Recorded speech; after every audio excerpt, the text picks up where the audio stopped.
Bonjour à tous, je vous invite à vous abonner à cette chaîne, à aimer, à partager, à commenter ces vidéos, c'est très important. C'est une manière de nous soutenir. Merci à vous tous. Ce sont des sondages qui se répètent et se ressemblent.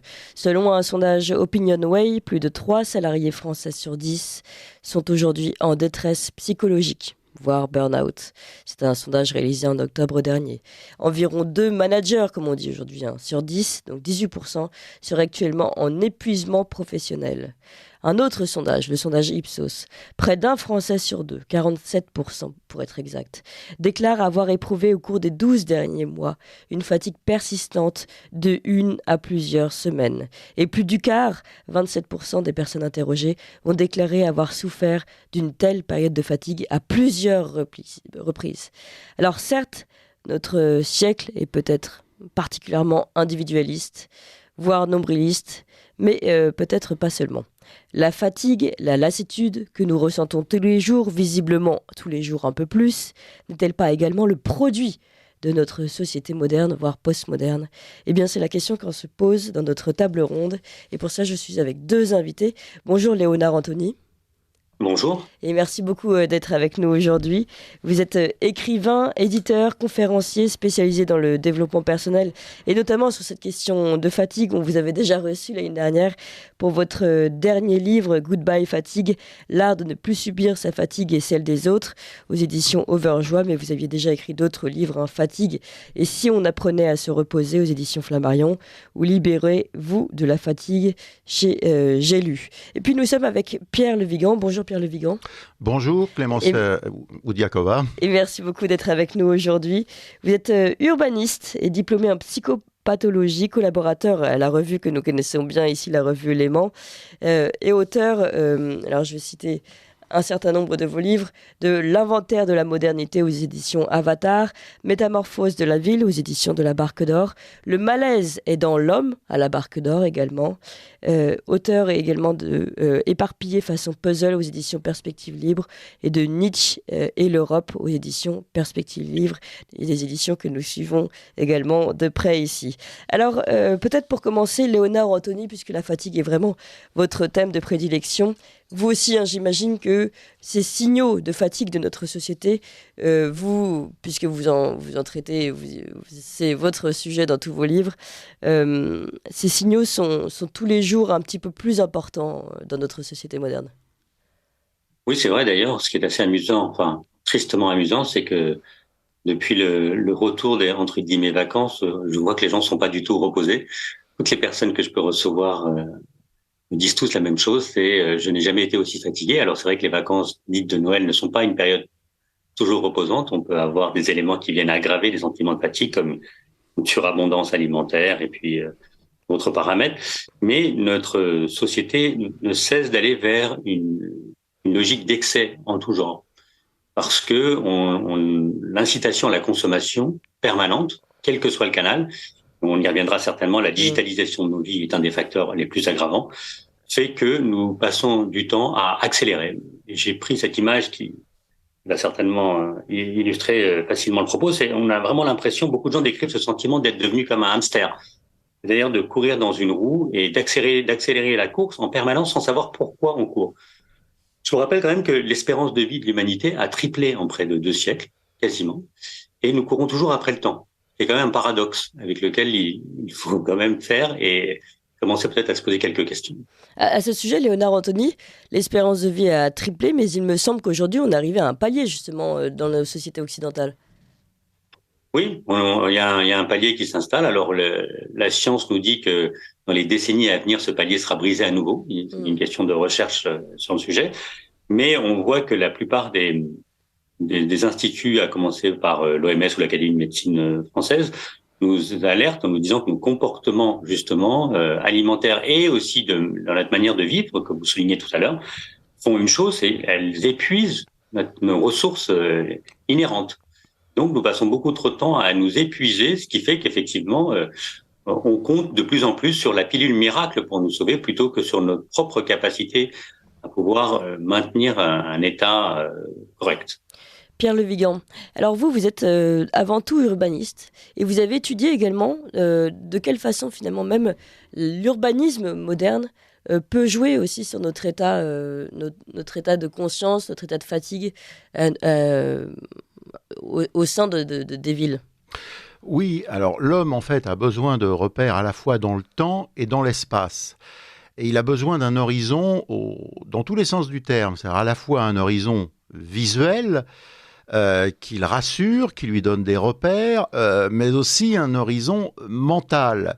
Et je pense que le gros problème de la fatigue, au-delà de ce qui se produit dans les sphères professionnelles, le gros problème de la fatigue, qui ne concerne pas que les gens en situation professionnelle, du reste, c'est un problème beaucoup plus global.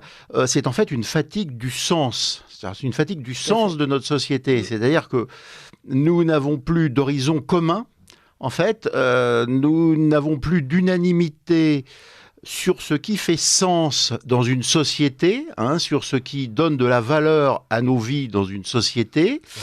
Il y a donc une sorte de balkanisation des imaginaires et des identités, avec des micro-identités. Et donc, de ce fait, la fatigue vient en bonne partie de ce que nous n'arrivons pas à nous positionner par rapport à des valeurs, à des styles de vie qui fassent sens pour tout le monde. C'est ça la crise de la modernité et c'est en sens qu'elle amène de la fatigue. Alors c'est très intéressant parce que là vous avez ouvert deux volets, l'horizon mental et l'horizon, on va dire... Physique, voilà. Alors restons un petit peu sur l'horizon physique puisque c'était quand même également votre première spécialité. C'est très intéressant. On nous dit souvent aujourd'hui, il y a même des thérapies qui sont développées sur ce sujet, d'aller marcher en forêt comme si marcher en forêt était...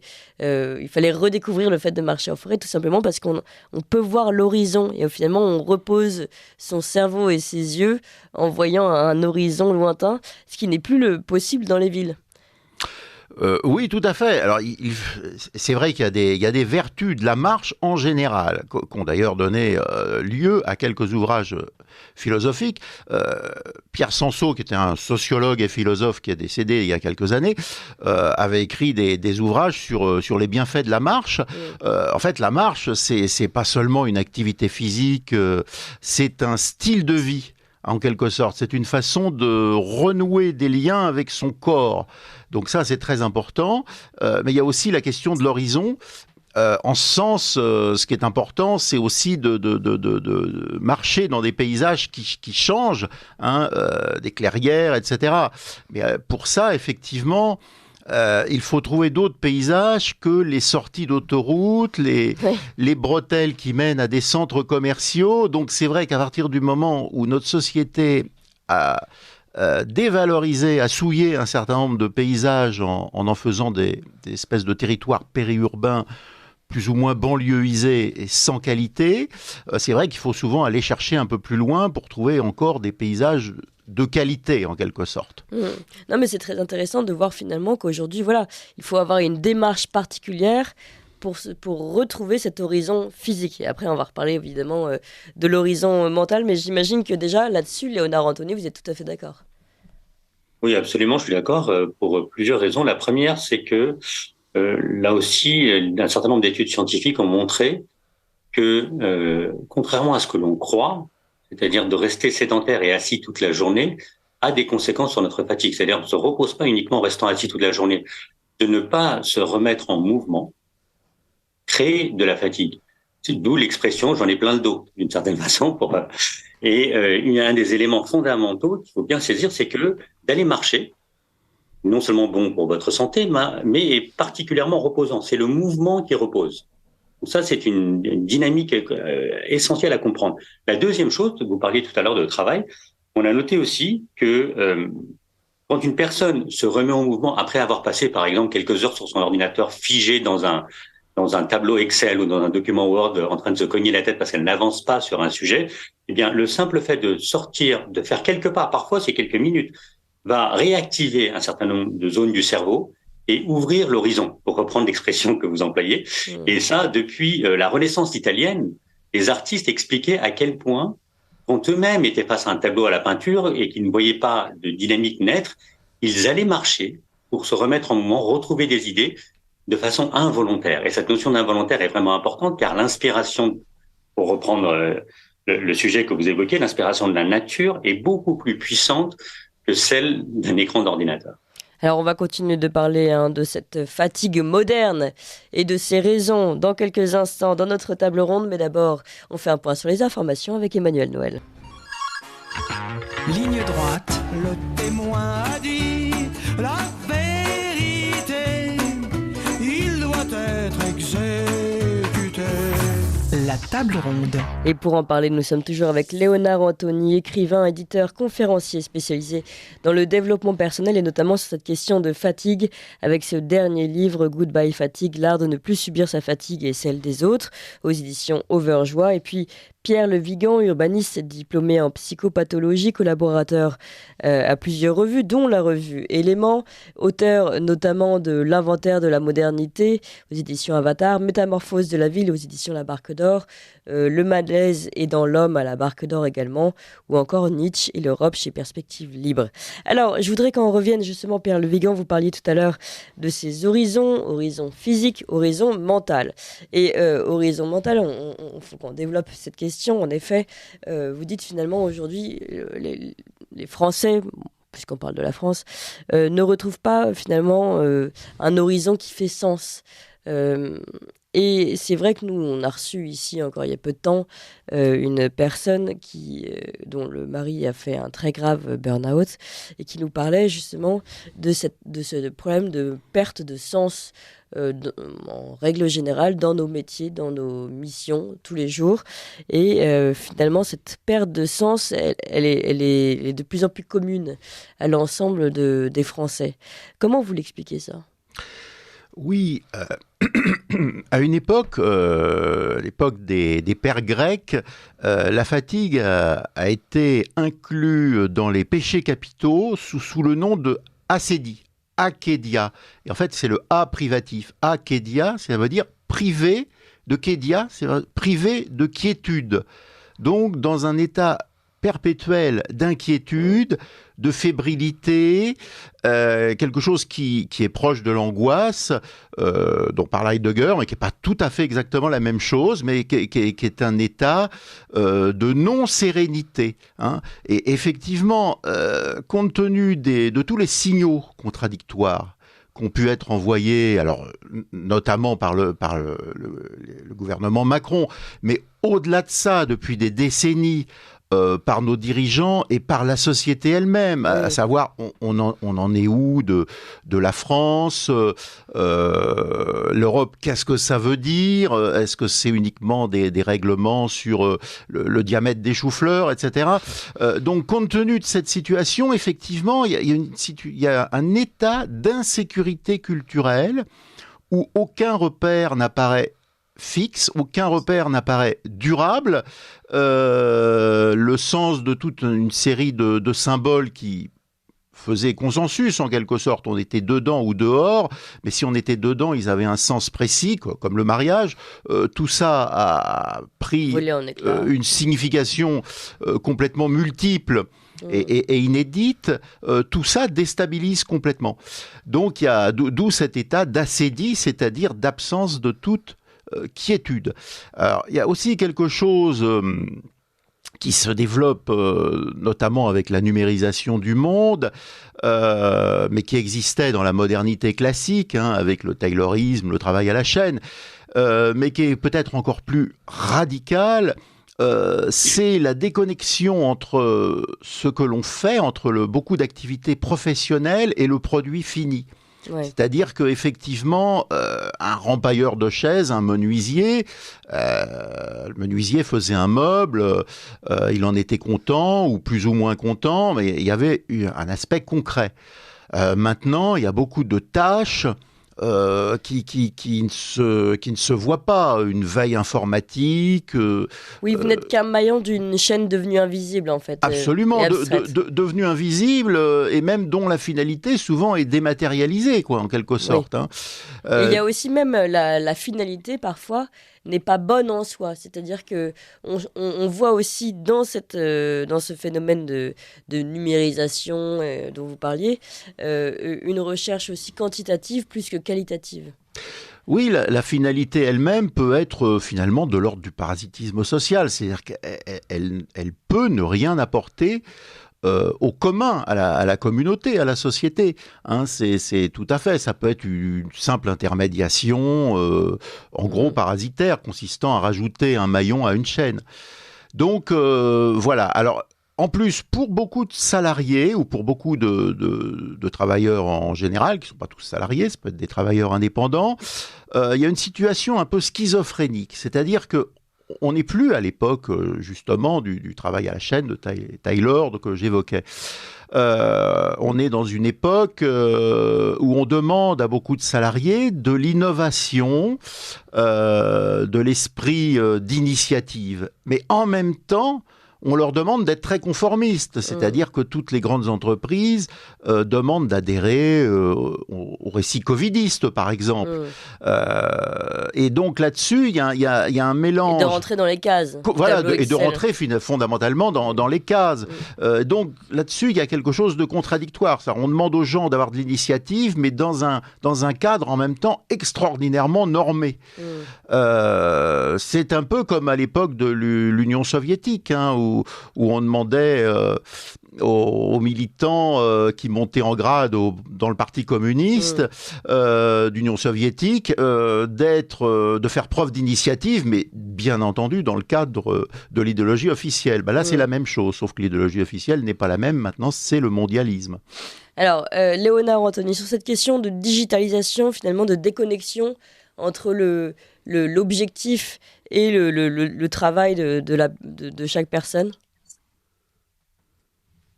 Je crois que la question de la digitalisation est vraiment centrale quand on parle de fatigue de la société, parce que les choses ont été très très vite.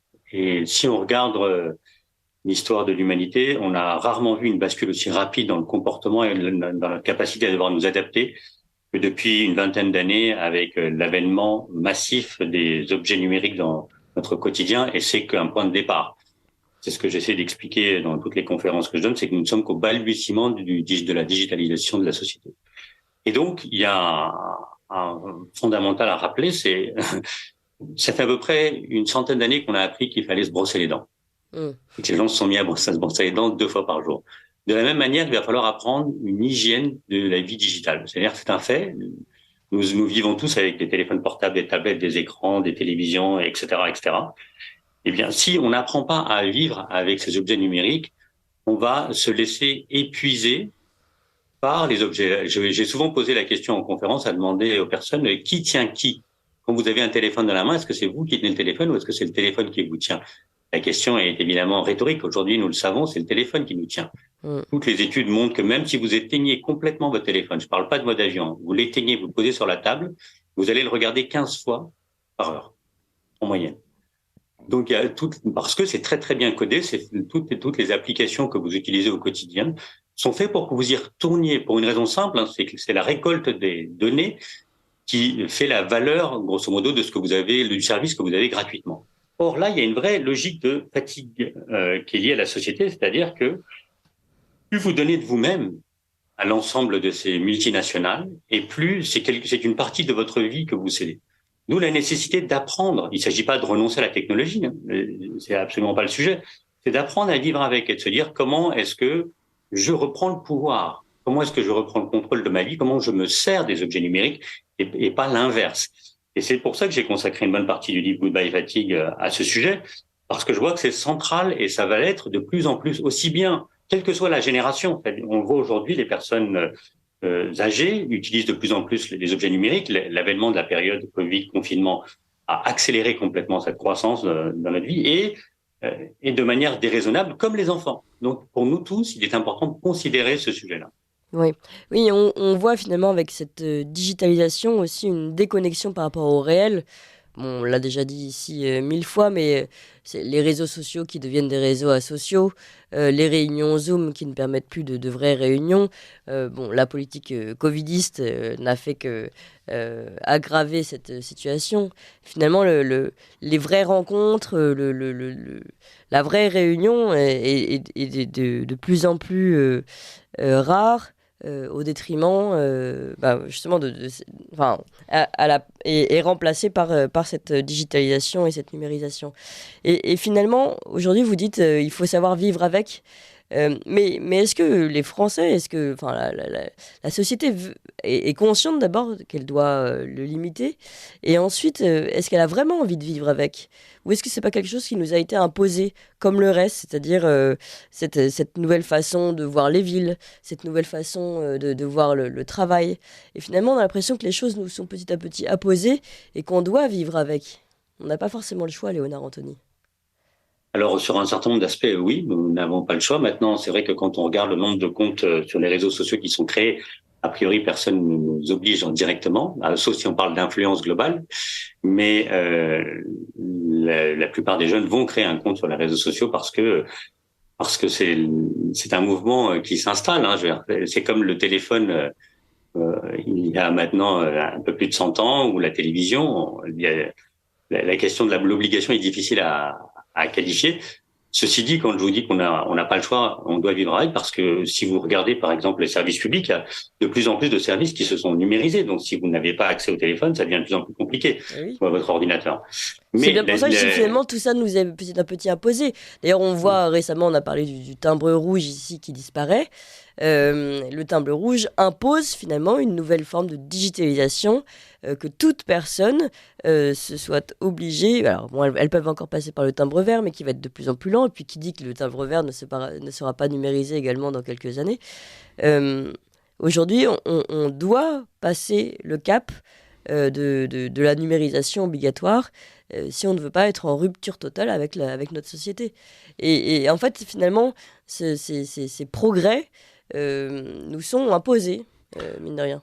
Oui, ce ne sont sans doute pas d'ailleurs des progrès. Ce qu'on appelle les progrès techniques. Mais parce que finalement, ça fait. Alors, débat. Non seulement ça prend plus de temps, beaucoup de démarches prennent plus de temps qu'auparavant. Alors là, avec l'exemple du timbre rouge, on est vraiment en plein dedans. Et en plus, elles éliminent l'humain. Qui est quand même une façon de socialiser les gens. C'est-à-dire que les démarches administratives, il y a 50 ans, comportaient de l'humain. Pour l'instant, dans l'époque actuelle, elles sont réduites à l'intelligence artificielle. Mais encore, c'est vrai que les démarches administratives, parlons-en 2 minutes, parce que franchement, je ne connais pas une personne qui ne soit pas en souffrance devant les démarches administratives. Aujourd'hui, tout est devenu très compliqué. On doit, donc, en effet, on n'a plus les guichets avec les personnes avec qui on pouvait discuter et tout simplement avoir un échange et tenter de comprendre comment remplir tel et tel formulaire. Aujourd'hui, c'est censé être plus simple en numérique, mais finalement, tout est beaucoup plus compliqué avec énormément de code et puis très souvent des nuances qui ne rentrent pas dans la case voulue de l'ordinateur. Et c'est vrai que... Et c'est facteur de fatigue. Ouais. C'est facteur de fatigue parce que ça provoque une mauvaise excitation, des soucis qui sont hypertrophiés, alors qu'en fait, avec de l'humain en face, a priori, il y aura une solution en général assez simple. Mais effectivement, l'intelligence artificielle ne prévoit jamais toutes les cases. Un exemple extrêmement récent, la commande d'un billet sur le site SNCF. Il se trouve que l'intelligence artificielle ne reconnaissait pas le numéro de la carte avantage. Pourquoi ? Alors j'ai réussi à avoir un humain au bout du fil qui m'a expliqué qu'il y avait eu sans doute un doublon. Un doublon, c'est-à-dire un bug dans leur système informatique. Et donc, il n'y avait aucun moyen pour moi, le client classique, de résoudre le problème. Sauf que pour avoir un humain au téléphone, faut attendre 2 heures. Dans le menu qui m'était proposé, il n'y avait pas. Il n'y avait pas problème avec le numéro de la carte avantage. Donc j'ai dû ruser et taper une autre touche qui ne correspondait pas à mon cas et expliquer, je pense que des centaines de milliers de gens font la même chose, et expliquer que j'avais appuyé là-dessus parce que rien ne correspondant, il fallait bien que j'essaye, que mon problème était celui-ci. Et heureusement, je suis tombé sur quelqu'un qui a quand même fait l'effort de vérifier, qui m'a dit effectivement, il y a un problème informatique chez nous, il y a un doublon. Voilà, c'est un exemple parmi malheureusement des millions d'autres. Oui. Du coup, ça a quand même pris pratiquement 3 heures pour acheter un billet de train. Et ce qui est intéressant dans ce que vous dites, c'est que souvent, on a l'impression que nous sommes coupables. Finalement, la machine est indéfectible. Elle ne peut pas se tromper puisqu'elle a un logiciel, un algorithme qui est normalement parfait. En tout cas ce qu'on porte comme vertu à la machine. Et alors que non, en fait, finalement, la machine n'est absolument pas parfaite et l'homme est peut-être, dans son imperfection, a peut-être plus de nuances et plus de grilles de compréhension que la machine. Alors le gros risque, c'est que cette numérisation du monde amène à produire finalement des hommes conformes à l'intelligence artificielle et non pas le contraire. Oui. Puisqu'en fait, il faut que les hommes cessent d'être plus compliqués que l'intelligence artificielle. Donc il faut que l'humain s'aligne sur les algorithmes simples de l'intelligence artificielle. Donc il faut en finir, en d'autres termes, avec la complexité de l'humain et avec les nuances de l'humain. Il faut que l'humain devienne beaucoup plus binaire. Oui, c'est très inquiétant. Si je puis dire. Léonard Anthony, vous êtes d'accord là-dessus? Finalement, aujourd'hui, il y a une pression finalement de la numérisation, de la digitalisation qui pousse l'homme à s'aligner finalement sur ce schéma de pensée presque, on va dire... je ne sais pas comment le décrire, algorithmique. Oui, je pense que c'est pour ça que je parle vraiment d'hygiène. C'est-à-dire que si vous n'êtes pas informé suffisamment et si vous n'êtes pas vigilant, vous allez vous faire épuiser. On peut prendre comme exemple le cas des réseaux sociaux, où beaucoup de gens voient des influenceurs qui ont des vies rêvées, à l'autre bout du monde, à Bali, à Hawaï, etc. Et donc, ils prennent ça comme exemple et se disent, ma vie, pour revenir à la question de sens, ma vie n'a pas de sens parce que... Vous voyez, ils font de la méditation et du yoga à 4 heures du matin avec le lever du soleil et donc essayent de s'imposer eux-mêmes. Il va rejoindre peut-être l'illustration que vous donniez, de devoir faire de la méditation et du yoga le matin. Premièrement, il faut que ça vous corresponde, sinon c'est pas même la racine de la philosophie du yoga. La deuxième chose, c'est que en ce moment, nous, le soleil, il se lève pas à 4 heures du matin. Donc si vous allez faire des salutations au soleil, il faut d'abord qu'il y ait un soleil pour le saluer. Donc il y a une pression justement à vouloir être dans la vie des autres et c'est très important de comprendre que ces gens-là ont des problèmes aussi. Ils ont leurs propres difficultés, ils ont leur propre vie, mais ils vont vous donner un miroir aux alouettes auxquelles un certain nombre de personnes va adhérer ou va espérer pouvoir atteindre. Et c'est là le danger. Il faut vraiment comprendre et apprendre à vivre, parce que c'est un fait, c'est là maintenant. Il va falloir apprendre à vivre avec ces dimensions-là pour pouvoir s'en protéger et protéger aussi nos enfants. Là, il y a un vrai débat et ne pas les épuiser.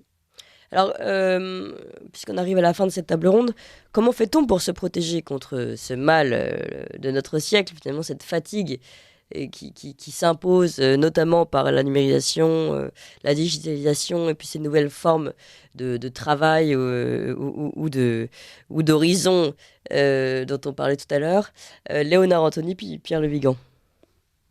Alors moi, la première des choses que je voudrais dire, c'est déjà il y a beaucoup de types de fatigue. Nous avons parlé de la fatigue de la société, mais je crois que fondamentalement, il faut rappeler que la fatigue n'est pas au fond une mauvaise chose.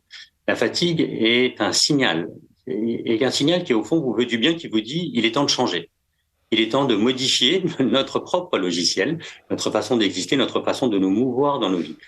Et à partir du moment où on cesse de lutter contre ce signal-là, eh bien, peuvent s'ouvrir des perspectives. On peut commencer à écouter cette fatigue et voir qu'est-ce qu'elle souligne, qu'est-ce qu'elle indique de nous-mêmes et de notre rapport aux autres. C'est pour ça que je dis vivre autrement avec notre propre fatigue et celle des autres, parce que nous sommes en interaction permanente. Et donc ça s'apprend. Voilà. Et c'est vraiment accepter sa fatigue. Par exemple, les psychotropes qui sont pris aujourd'hui, pour vous, c'est pas forcément, c'est un leurre en fait. Je pense que s'il y a une situation d'urgence et qui est prescrite par un médecin, c'est une dimension, mais la plupart des médecins avec lesquels moi je travaille me disent il y a un travail à un peu plus long terme à faire pour essayer d'identifier quelles sont les sources de fatigue, parce que sinon, vous pouvez prendre des médicaments, mais si vous n'éteignez pas le feu, ça va continuer à s'embraser et à aggraver votre état et psychique et physiologique. Donc il est important de savoir écouter, de faire la formule que j'ai un peu théorisé, qui est faites de votre fatigue une alliée plutôt que de la combattre en permanence. À partir du moment où vous entrez dans l'écoute, à partir du moment où vous avez les bonnes clés, eh bien vous allez pouvoir complètement changer votre relation à la fatigue et en sortir. Alors, Pierre Le Vigan, même question. Quelle est, selon vous, la façon de se protéger contre cette avancée de notre société qui finalement aujourd'hui nous va mal, nous fait mal nous porter. Oui, alors il faut comprendre que la fatigue fait partie de notre condition humaine. Enfin, le fait de traverser des moments de fatigue, c'est normal. Par contre, effectivement, dans les réponses, la mauvaise réponse, c'est certainement de tout arrêter. La bonne réponse, ça peut être de ralentir et surtout aussi de changer de mode de vie, de faire évoluer son mode de vie, de prendre conscience de ce qui nous fatigue. Très souvent, ce qui fatigue, c'est finalement l'excès d'écran qui précisément font écran entre nous et le monde, et le manque de relations humaines positives. Donc il faut aller vers les gens qui nous correspondent, et on en arrive aussi au sens, parce que les gens qui nous correspondent, ça veut dire ce sont des gens qui partagent avec nous un même horizon de sens. Hein. Et donc je pense qu'effectivement, pour lutter contre la fatigue, il faut adapter son mode de vie, mais il faut surtout, en fait, adapter son mode de relation aux autres et choisir qui on fréquente. Donc je pense que c'est un travail quotidien. Alors on évoquait les marches, les paysages, les voyages. Les voyages peuvent être très défatigants, mais à condition de ne pas s'épuiser dans du tourisme, mais de retrouver le plaisir des paysages. Et puis le plaisir... Oui, puis de lâcher son téléphone ou sa tablette. Voilà, de passer plus de temps à voir qu'à photographier ce que l'on voit, vrai, et qu'on finit ne plus voir à force de le photographier. Oui. Et puis, encore une fois, choisir avec qui on a envie d'être, savoir pourquoi, qu'est-ce qu'on partage, quel est le en commun qui nous rapproche de certaines personnes et qui fait qu'à l'inverse, on n'a rien à dire et rien à faire avec d'autres personnes. Et je pense que ça, c'est le problème fondamental, c'est le choix de son milieu relationnel. Eh bien, merci beaucoup à vous deux, Léonard Anthony, Pierre Le Vigan. Merci. Je vais redonner vos derniers livres. Léonard Anthony, Goodbye Fatigue, l'art de ne plus subir sa fatigue et celle des autres, aux éditions Vergeois. Et puis Pierre Le Vigan, je ne sais pas quel livre vous souhaitez que je cite en particulier. Le malaise est dans l'homme, la barque d'or. Sur la fatigue, le malaise est dans l'homme, sous-titré Souffrance psychique et psychopathologie de l'homme moderne, est le plus en rapport avec notre sujet, oui. Clémence. Merci beaucoup à vous deux. Vous appréciez cette émission? Alors aidez Radio Courtoisie à en produire d'autres, en indépendance totale. Rendez-vous sur soutenir.radiocourtoisie.fr. Merci d'avance.